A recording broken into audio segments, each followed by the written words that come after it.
Good afternoon, my esteemed everybody and whatnot. My name is South Philly Joe, and today I am broadcasting from Bridgeton, New Jersey at the Divided We Stand Studios instead of my South Philly location. I thought it was very important. I was asked to perform my stuff today, and I'm going to do it. What we're going to talk about today, very briefly, is an unparalleled liar. To my right, we have Mike Lee. I'll tell you, this guy takes the cake. And he, believe it or not, is a senator. I don't know how, but he's senator from Utah. And notice I do not say the great state of Utah, because it cannot be great if you hire a guy like this, because believe me, he's even dumber than he looks. So I'll be talking briefly about the issue with Trump and the text messages between Mike Lee and Mark Meadows and Sidney Powell. We could talk about other things like the fires and climate change, because Mike Lee is bad enough as it is on that, but we'll stick to the important stuff for today. Let's go to the web very briefly here. So you've probably heard some of this, but the election was November 3rd, and on the 4th of November, this guy starts texting back and forth with Meadows, because they know what's going on. They know, Trump has lost right from the get-go. They know on November 3rd that he's lost by 8 million votes, so it doesn't look good. And things are not breaking his way. So Meadows, sends a text, Mike Lee sends a text to Meadows, basically saying, what can we do here, okay? You just tell me what to do, and I'll do it. Now, he literally said, please tell me what I should be saying. But, he tries to get out of it now by saying, I was just trying to figure out, what the message should be. Well, bullshit, because he was behind this thing back and forth trying to figure out, how we can get a second slate of electors, calling places like the state of Pennsylvania, because you knew Pennsylvania was on the line, and that wasn't the only state. But he was making great efforts with contact all over the place trying to undo the election. Okay. Now, the interesting thing here is his connection with Sidney Powell, that lunatic lawyer who's been sued by Dominion. And that kind of leads to me where I'm going with this.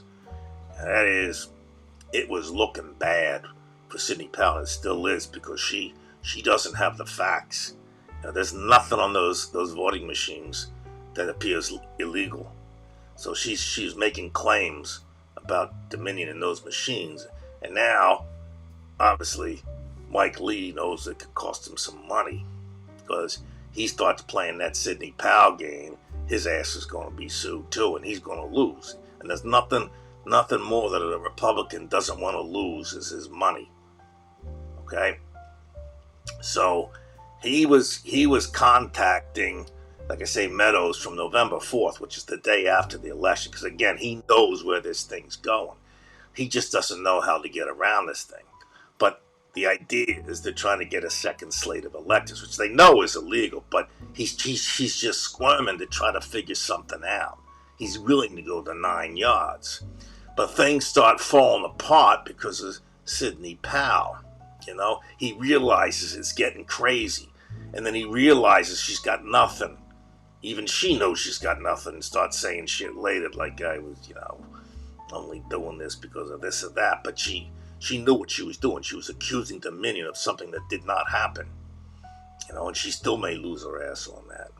So, as it turns out, okay, these text messages came out to the January 6th panel, okay? And it shows just how much he's behind this kind of shit. And if you think about it, the impeachment of Trump for January 6th and all that kind of crap, you can see why Mike Lee wasn't going to vote for it, because he's part of it. They're all part of it, and they're trying to hide it. And this is what Mike Lee did. And he knew he was in trouble. He knew he was in trouble when it came to Sidney Powell, because Powell was in trouble because she didn't have the facts, and she's getting her ass sued in court, and he didn't want to be part of it. And then the second slate of electors, that wasn't going well. So those kind of claims were going to go out the door. And then, of course, he says he's alarmed. Yeah, well, he set the damn fire himself. Okay? And even in his state, which is just a crazy state, it's a very conservative state, even some of them don't, kind of believe the bullshit with the Sidney Powell and the election. They didn't like the way it went, but they kind of figured, at least a lot of them kind of figured it was, legitimate. So basically what you have here is a guy who's basically caught lying. And he's behind the whole thing. He set the fire. And to put it out, he's trying to act like the reasonable guy, but he's really not. He's just trying to get himself out of trouble. He put out his own fire. You didn't see him backing Sidney Powell after, she was sued, because he knew his ass was in the line. His ass was done. So this is what we have to contend with.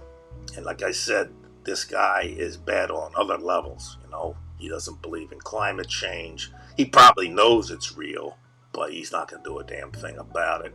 He tries to blame the fires on mismanagement in California when really it had nothing to do with that. It has to do with climate change. So this guy's a real piece of work, and he's, above all, a real big liar, like the rest of them. So anyway, that's all I really wanted to talk about, and we got a lot of work ahead of us. Divided we stand. Well, we'll see you till next time. I'm South Philly Joe. Peace out.